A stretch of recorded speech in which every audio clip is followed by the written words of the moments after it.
Hey guys, and welcome back to the groove. I forget what number episode we're on. I hope you guys are staying warm in this horrible, horrible climate that we have currently of -7 degrees like every single day. It's supposed to get warmer though soon, so that's cool. I really hope it gets warmer. I was out last night and I literally could not feel my hands. My arms were so cold. My legs were so cold. I had jeans and pair of leggings underneath of my jeans and I was still cold. Not cool. No bueno. It's Super Bowl Sunday right now. This will be coming out on Tuesday, so I'm rooting for the Seahawks because I don't like the Patriots. I've never liked the Patriots ever since what's it called? The Eagles played them in like 2018, I think. I just don't really like them. So I want the Seahawks to win. I really hope they do. But I guess we'll find out.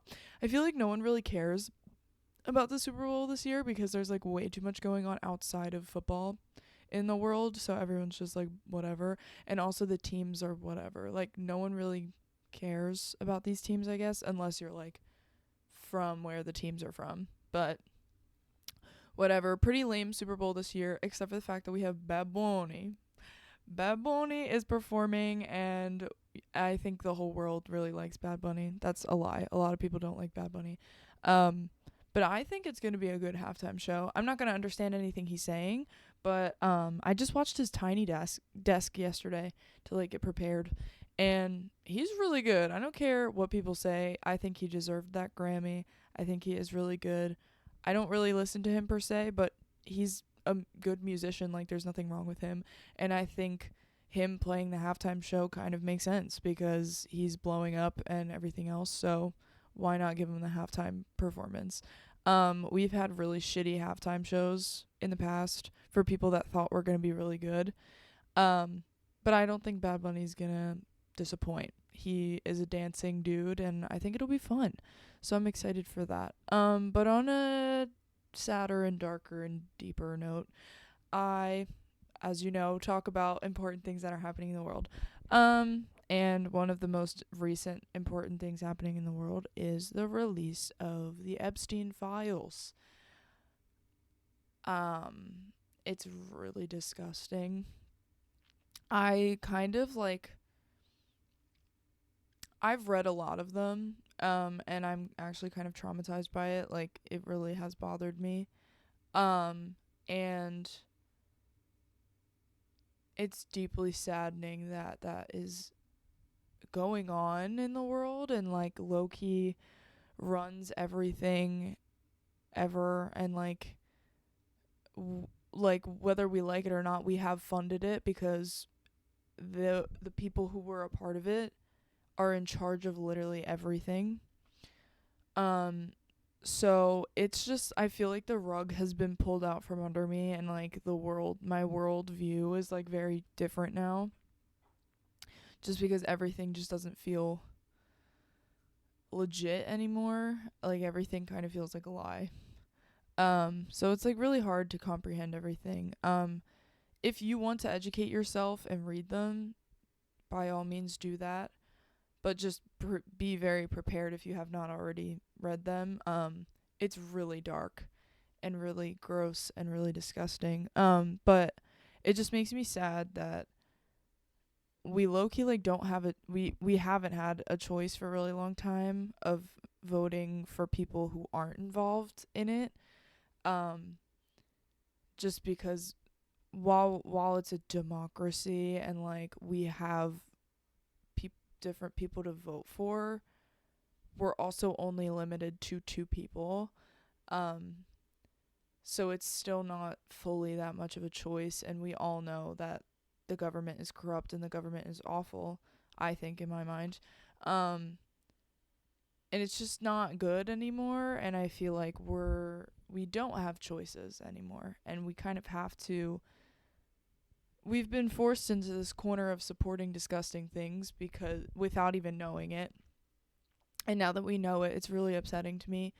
And yeah, so that is something that I am grappling with at the moment of just knowing all of this awful shit that has gone on for years and years and years and years, and low-key nobody's innocent from it either, because it's like literally every single person who has any type of power is a part of this. And it's like so deeply upsetting and disgusting, and it makes me so upset thinking about it at all. So I don't really want to talk about it too much, but I just want to bring that to the attention to of people, because I know some people are going to be like, it's fake news, like whatever, but the files are real. Um of course it's all just cases of victims coming out and saying what they've seen and things like that. And because of that, a lot of people will probably use the argument that it might not be true because there's no proof, like blah blah blah, blah, but there's proof. It's true. Like I don't know how 3.25 million files saying the same things over and over and over again from different people isn't true. Like wake up. I don't know. But yeah, I just it's very important that people know about it, but if you are easily upset by things or have past traumas of your own, don't read them. Don't read them at all. I did the hard work for you. It's really bad. But enough talk about that, because I really don't want to talk about it anymore because it really upsets me. But yeah, so that's that. I'm going to talk about a lighter note now. One of my wonderful musical friends, just made that up. Hugh Hinton has just released an EP, and it is so good. It's called Starfish. I encourage all of you to go listen to it. But I'm gonna play my favorite song off of it, called I Crashed My Car. I heard that song for the first time in Milk Boy. And I was like blown away. It was over the summer, and it was so good. I could not wait until it was out, and now it's out, and it's the best song of all time. Not actually, but it's really good. And I was lucky enough to go to his like little release show party thing he did, and it was super fun and awesome. So we're gonna listen to that, and then we're going to listen to Taxes by Geese. I'm just playing this because Geese is being so talked about right now. Like, they were on SNL, killed that shit too, and everyone's just like obsessed with Geese and Cameron Winter right now, and I think it's kind of lit because he is weird. And I love when weird artists like rise to the top, because I think that's really cool. So we're gonna listen to that, and then we're going to listen to Gallus by Dean Blunt, which is another song I just found recently, and it's so cool. It's like very weird, but it's really cool. And I've never actually listened to Dean Blunt before, other than just hearing snippets of his songs on TikTok. But I love this song like so much. It like evokes an emotion in me that I can't even like explain. I don't know. But it's a really good song. So we're going to listen to those three, and I hope you guys enjoy these next three songs. And here we go.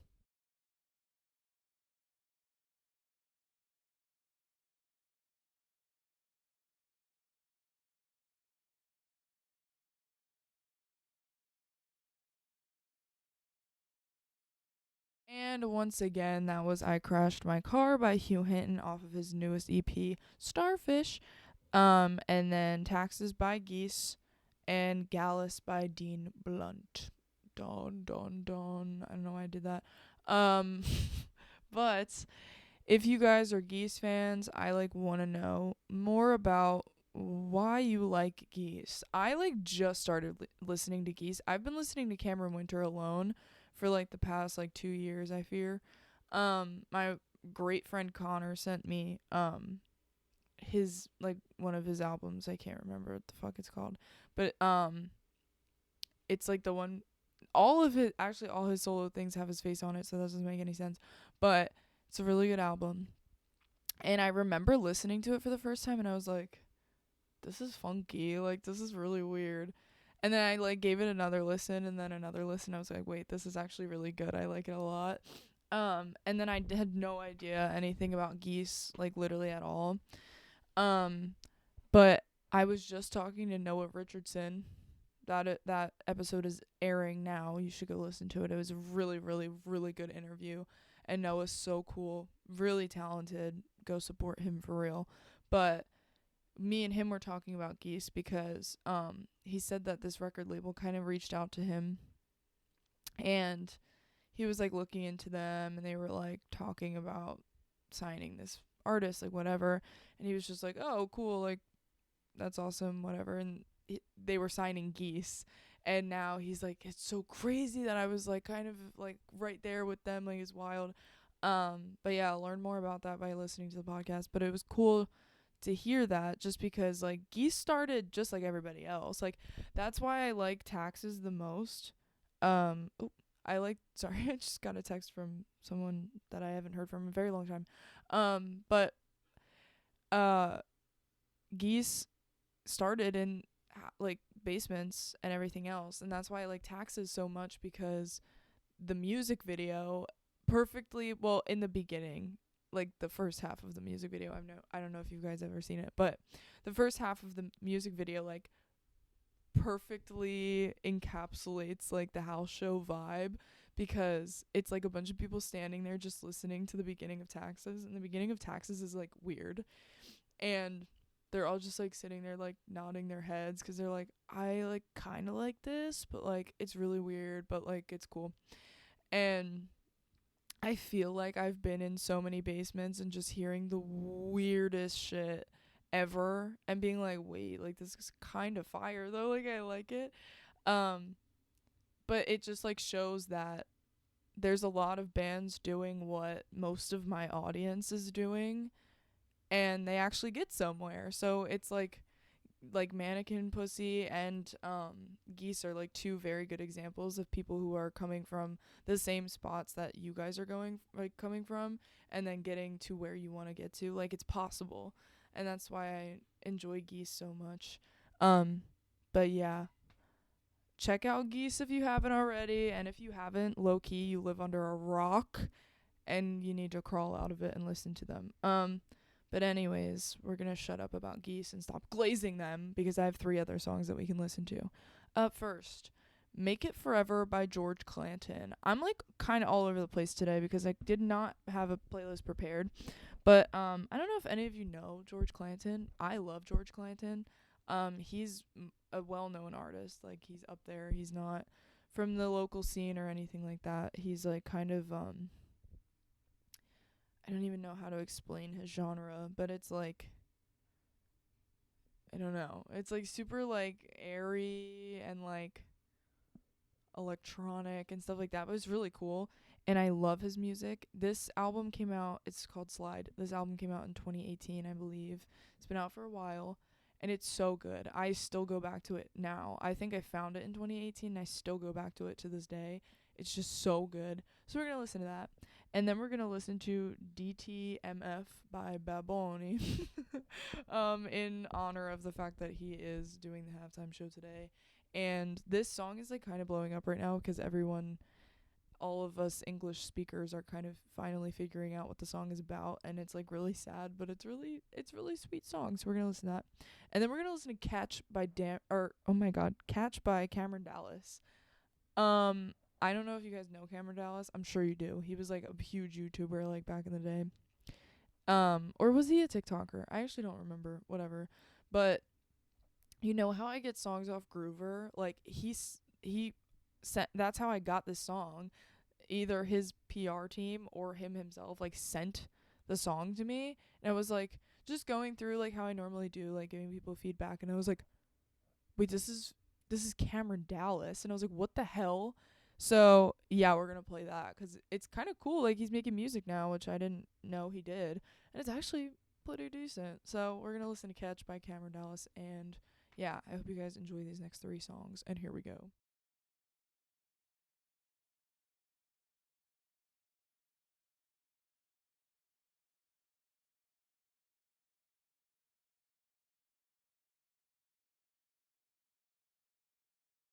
And once again, that was Make It Forever by George Clanton, DTMF by Bad Bunny, and Catch by Cameron Dallas.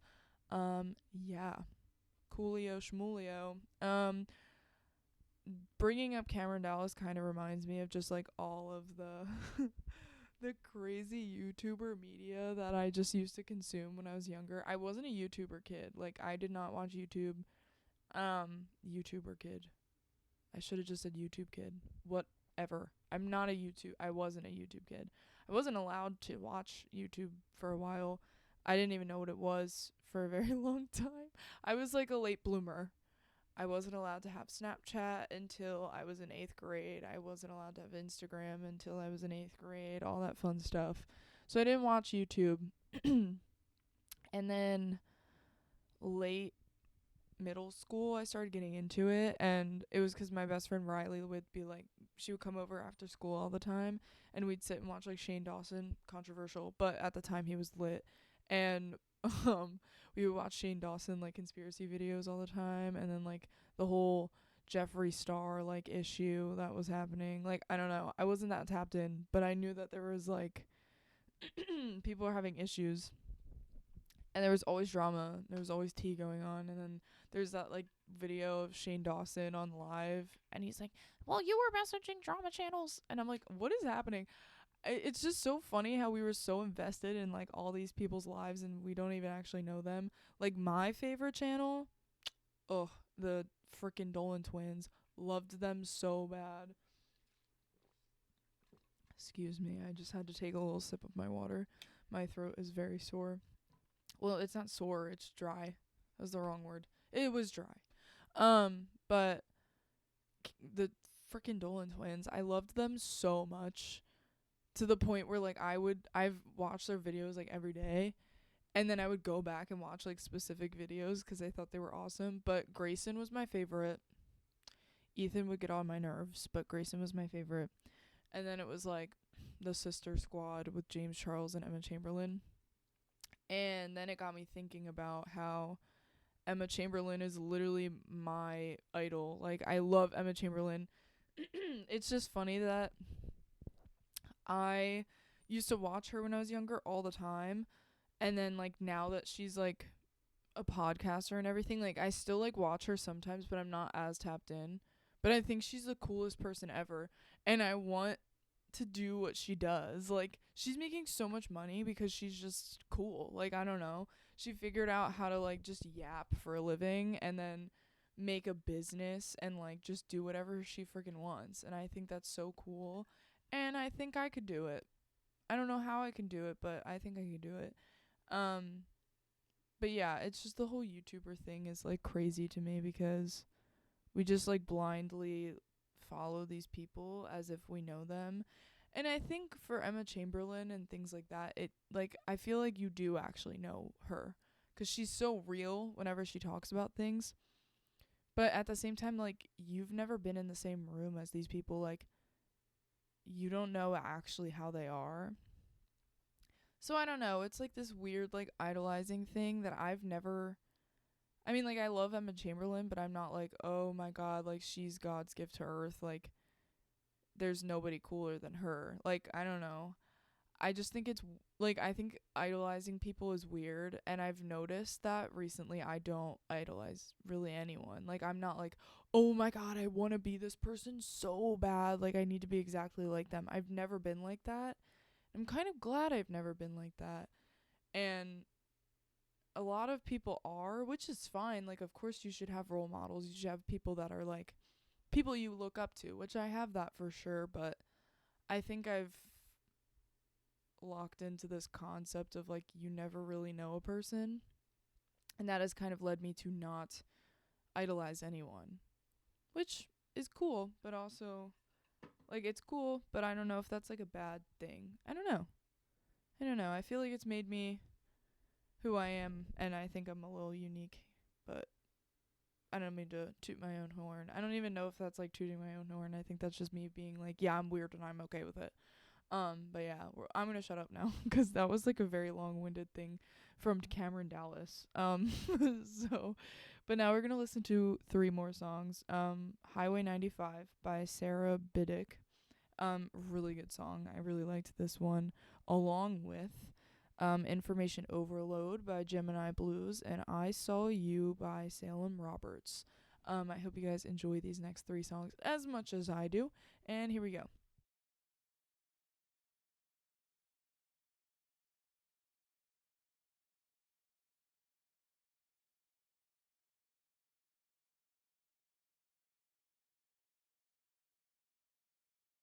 And once again, that was Highway 95 by Sarah Biddick, Information Overload by Gemini Blues, and I Think of You by Salem Roberts. If you are new here, this is the dad jam, dad joke portion of the show where I give my dad a little block because he has very much influenced my music taste, and he gives me a joke and a song, and I play them. I say the joke and I play the song. So today's dad joke, let me find it. Okay. Sorry, I was reading a text.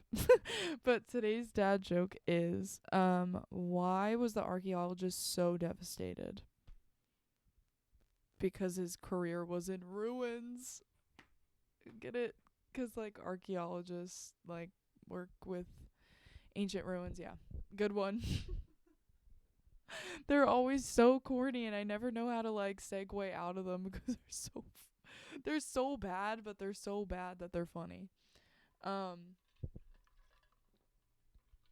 that was today's dad joke. I hope you guys liked that one. And today's dad jam is Behind Blue Eyes by The Who. And my dad actually has a little story this time. He hasn't had a story in a very long time, but this one says he's never saw them live, but did a tailgate at their concert at JFK Stadium and stood outside and listened to the whole show because JFK was an open air stadium, which I think is pretty cool. I've always kind of wanted to do that. I think the last time I heard of anyone actually doing that was the Taylor Swift concert, where there was like 2,000 people outside of the stadium like listening to Taylor Swift. And I don't like Taylor Swift, never liked her, but I think that concept of like, oh, I can't get in but I want to listen anyway is kind of cool, cuz then it's like a different, like, obviously you're still enjoying the concert, but it's like a different, like, third space that just like fans created, which I think is pretty cool. But yeah, we're gonna listen to today's dad jam by The Who, and I hope you guys enjoy it, and here we go.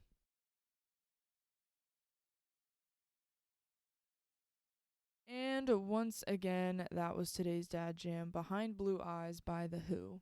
And yeah, I hope you guys enjoyed that one. But yeah, now we're nearing the end of the show, and I'm not gonna lie, I did not do my research and find any shows that are coming up this weekend. But you can just look on my page and you'll probably find shows through people I'm following and everything else. Getting a little lazy in my time. But yeah, we're nearing the end of the show, like always. I have nothing else to talk about other than the fact that I do have something to talk about. I guess I can talk about this. In like 2 weeks, I'm running one of my classes. Like, the way my teacher does this is like, he is low-key lazy, so he's letting us take over a class period like every time. So we make the assignments, and he just kind of like sits there. It's kind of ridiculous. It's just a way for him to get out of his job, but that's our only homework. And for my week, I picked AI in industrial design, which you know me and how I feel about AI. But it's kind of interesting, and I think it does kind of help my major, because for a while I was like, oh, it's so gonna take my job. Like, I'm so gonna be screwed. I'm never gonna be able to do anything. And I think that is a little true for a lot of people, like graphic designers. Y'all getting booted. I'm not gonna lie. Like, you can have AI do that in like 2 seconds, and for graphic designers it's getting really scary. But I think for my career path specifically, like, there's like such a human aspect to what I do, and like the fact that I need to build things and stuff, that like I think we'll be okay for like a while. Do I think there is a world where AI can progress enough to take over CAD and like the building aspect? For sure. But I think it still needs industrial designers to like guide it to where it's supposed to go. I don't think it could just do it on its own. So I think I'm safe. But for my week, there's like a way that you can use AI to like iterate really fast and have it like produce like different pictures like really fast. And I'm gonna have like people experiment with that a little bit and like read about it. So I'm gonna get back to y'all on how that week goes, because I'm actually really curious to see, because some people are very much like ethically against AI, which is so valid. And it'll be interesting to see if people like decline to use it for my assignment, or like if they don't like it, like how will they use it? And like possibly if like they do the readings, maybe their minds will change. Like I'm like really excited for this. So I'll bring it up after I get that done. But yeah, I'm gonna wrap up the episode now. I hope you guys are staying warm, and I hope you guys listen to my Noah Richardson episode, and stay tuned for next week with All the Flowers. Such a good interview. Also, they're super sweet and really funny. So I'm excited to drop that one. And yeah, that'll be next Tuesday. And yeah, maybe you guys will have a little Valentine's Day fun over the weekend. But make sure you're safe and all that fun jazz. And always remember to stay groovy.